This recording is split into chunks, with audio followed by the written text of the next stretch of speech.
Welcome to the Plotpoint Podcast with Leslie Z. And I'm Sara D. We serve distilled interviews with some of the world's leading authors in just 20 minutes because we know you are busy and we are too. After all, we have books to write, cocktails to shake, and fabulous places to visit. Patricia Cornwell, welcome. You are the queen of crime fiction with over 100 million books in print. Now, people might be surprised that Postmortem, your very first case Scarpetta book, almost didn't happen because it kept getting rejected when you put it out. Tell us about that. When I was writing Postmortem, I knew that somehow I'd figured out what I made to do. It's sort of like you've discovered the algorithm. Interesting. And I had tried with the first three books, and I knew as I was writing them, I knew somehow they weren't working.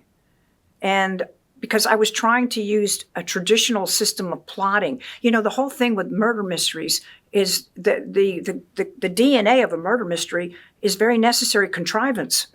You have to. If you want to have everybody's on a train, you know, and it's the Orient Express. I mean, you're dealing with a very different world. It's taking something awful and irrational and making it logical, and in a way, not quite as brutal. What I was seeing in the morgue every day is the opposite of all of that. Most of what you see down there is random. A lot of the violence is not necessarily something somebody planned.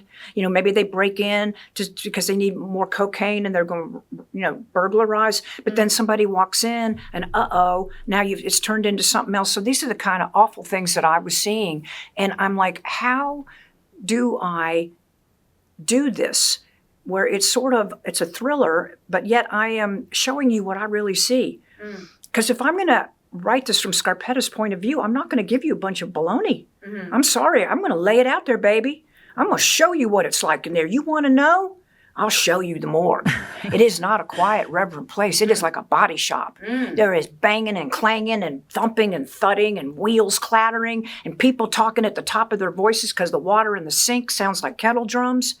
And then there's as they're sawing open the skull. I mean, it is not a pretty place. It is not a quiet place. It is a human body shop. And so I set out to show you what her world was like, but to somehow tell a story that has a beginning and a middle and an end.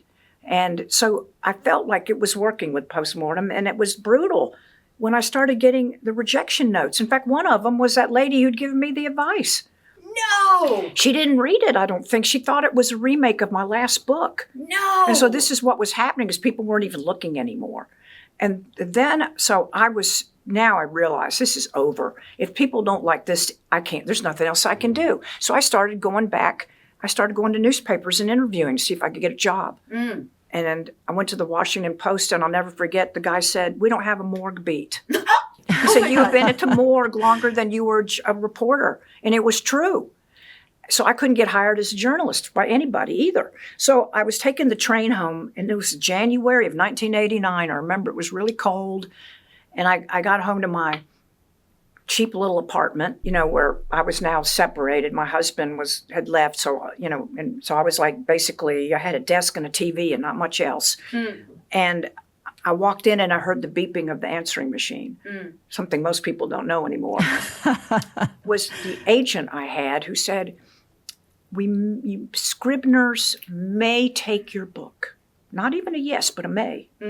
They're going to know maybe one more reader has to look at it. They'll know tomorrow. And they did. They took it. But it was so close to not happening. If that had been rejected by Scribner, I don't know that I would have written any more after that. I would have said, baby, 4 strikes, you're more than out. You are more than out. So tell us, Patricia, is there any type of crime that is harder to write than others? Yes.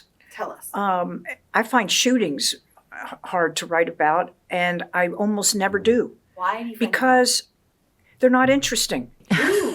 I'm sorry, they're too easy. You know, you want there to be a reason somehow, why cause and effect. Why did this bad person choose this victim? And is there a connection, or is it simply an opportunity, which is usually the case when you're talking about stalkers.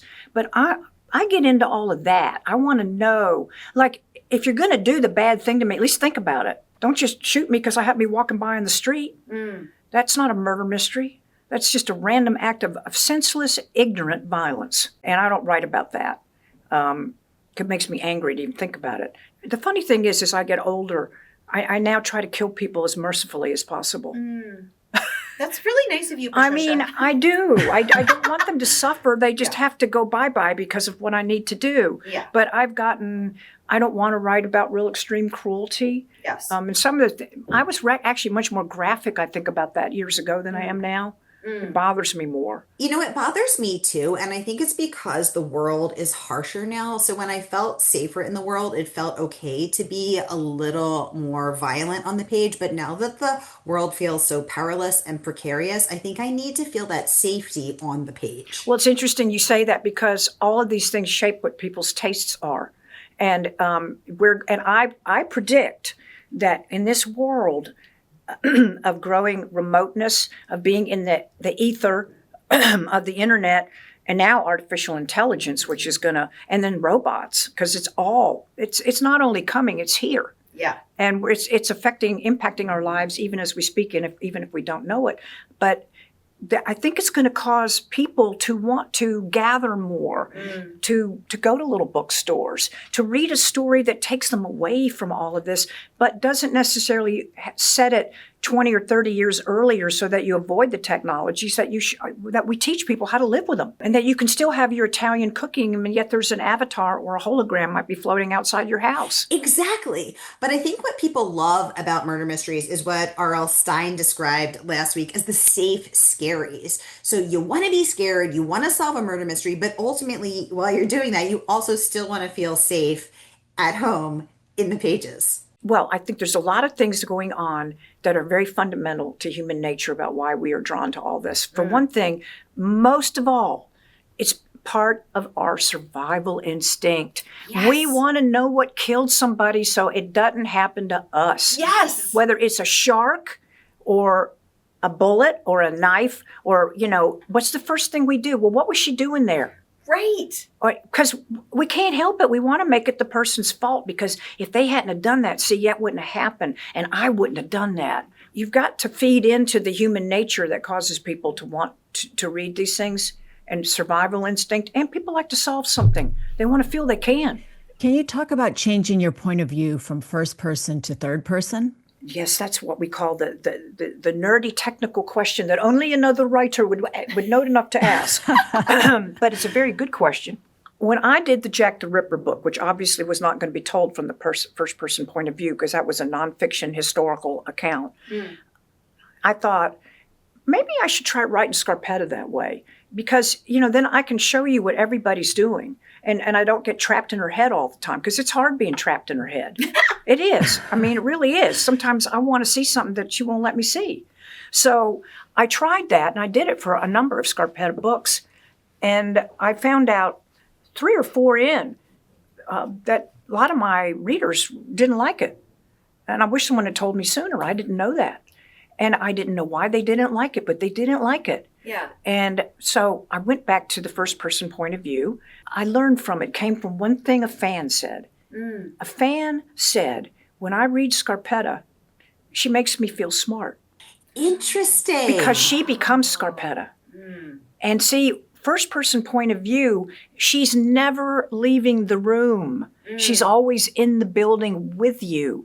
And so you not only are taking on her persona and solving the crime as she would do it, but you're also safe because she's there. If you were by yourself, you might not be okay. And so I think that the third person point of view caused my fans not to feel safe. And they didn't feel safe when Scarpetta wasn't in the room. And then sometimes I was having to deal with what the killer's doing, which I usually don't have to do. And I found that really disturbing. That got really hard for me. I did not like having to go into his head, a killer's head. No. And I remember when I was working on Book of the Dead and I was in this guy's head, the killer's head, and he was into cannibalism and all this awful stuff. And I'm sitting there eating a roast beef sandwich for lunch when I'm writing on this, and I look at it and I said, well, that's the last time I'm eating anything at my desk. And secondly, I don't want to keep doing this. This is too much. It's bothering me. There's no shielding. We get radiated without her in the room. And then when you were writing Jack the Ripper, potentially his ghost is showing up, checking your luggage, getting even closer to you. That energy, whatever comprised the perfect storm that was him. He may have died, but I don't believe that entity did. And I think that the evil will inhabit those who allow it. So will goodness. I mean, it's your choice. You can choose which side you want to be on. And so I'm not surprised any of that happened when I was working on that book. The funny thing is, though, I'm not afraid of him. I wasn't afraid of him. I'm like, you better watch it, dude. I know who you are. And you think I'm going down in that to look at your paintings knowing you have a knife on the table? I know who you are.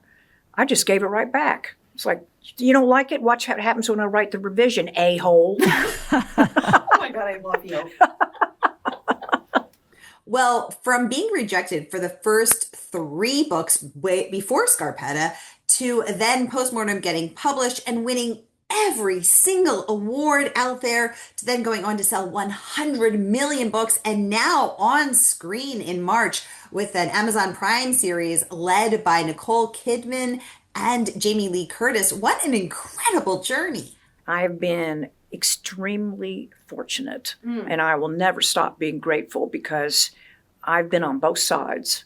I know how it is to feel that there's no reason for you to even get up in the morning, and that nobody cares, and that you'll never amount to anything, and that nobody ever cared about you to begin with, especially if you have a childhood that was rather desolate, as you and I have discussed. And so I have been on that side, and by the way, you will continue to be on both sides of the net the rest of your life, everybody. I don't care if you become rich and famous. There'll be moments when you don't feel like it either. There'll be moments when things don't go well, and you might actually fail at something that you try, by your standards anyway. And this is all part of the shaping of who we are and what we're meant to be. And I guess I was very lucky. I mean, I grew up in a very religious environment, and I'm certainly not, have not adhered to a lot of these things that I was taught. But the thing that I did was ingrained in me really from my earliest memory is feeling that we are here for purposes. We have a reason for being here. It's not just a random thing. And so that's one of the things that keeps me trying. Because I want to, whatever that is, I want to do it because it makes me happy to have a purpose. I want to have one. Oh, I love that.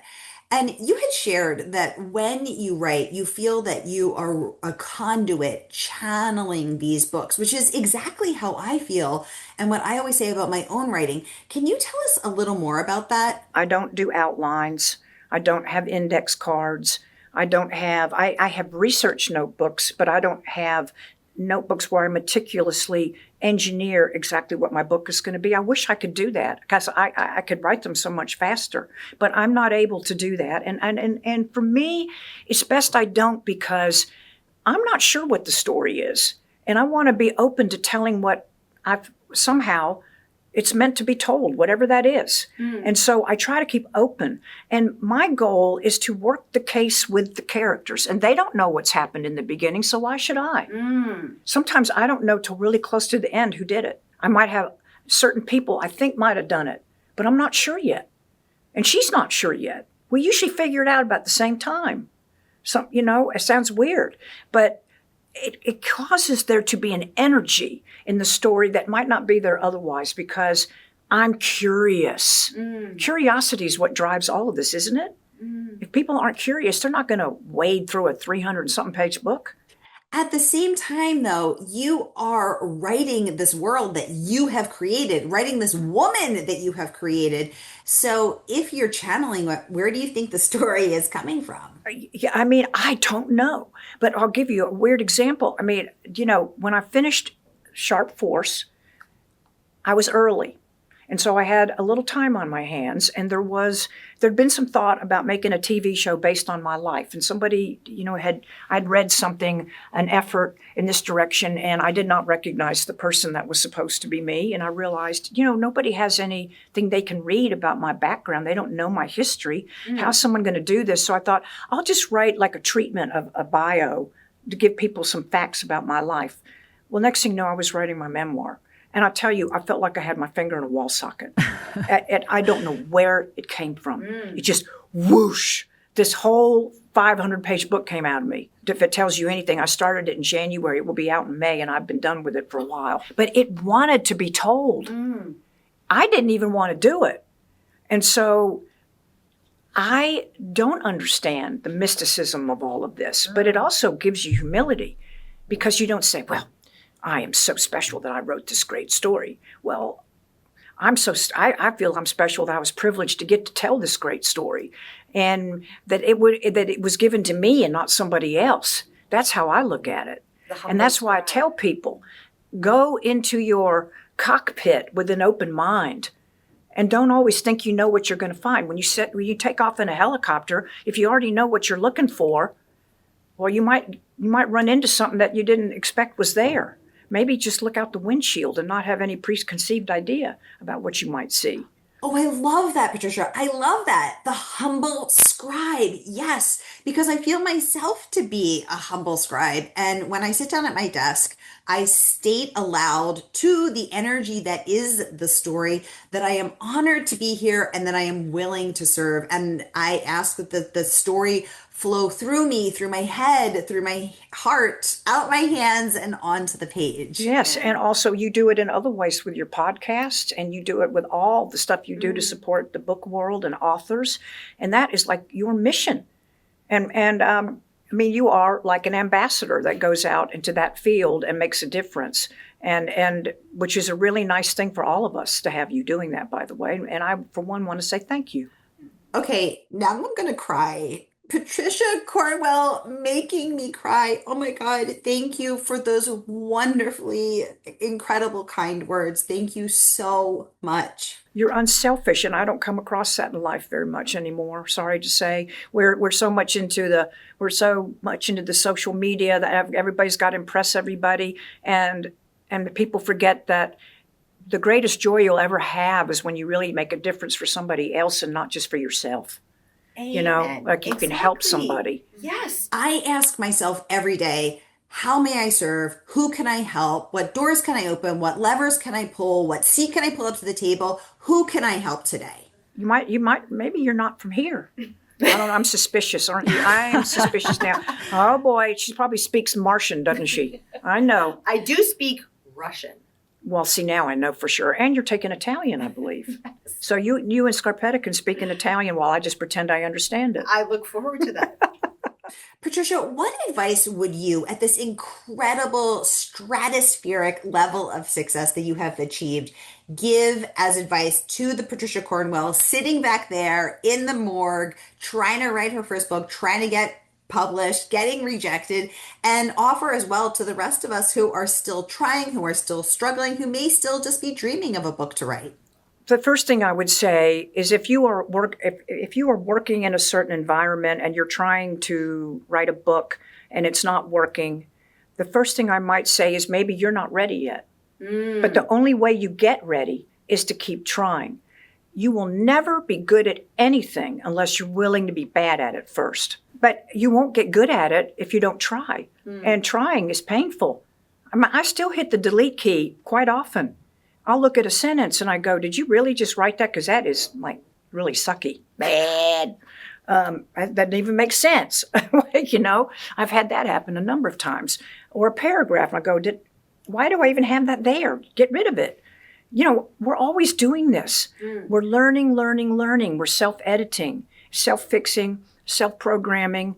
And so I would tell you, if you keep doing something and it's failing, maybe you're not ready.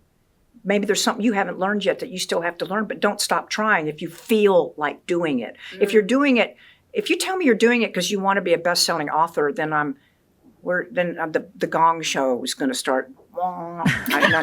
That's not why you want to do this. You shouldn't want to do it because you want to be a rich, famous, best-selling author. You should want to do this because you want the honor and the privilege of telling stories that people read. Thank you so much, Patricia Cornwell, for this excellent interview. And thank you to you, our listeners. We are Leslie Z and Sara D. And we will be back next time with another episode of the Plotpoint Podcast, where we interview the best of the best. Until then, we have books to write, cocktails to shake, and fabulous places to be. And remember, writing is the best revenge.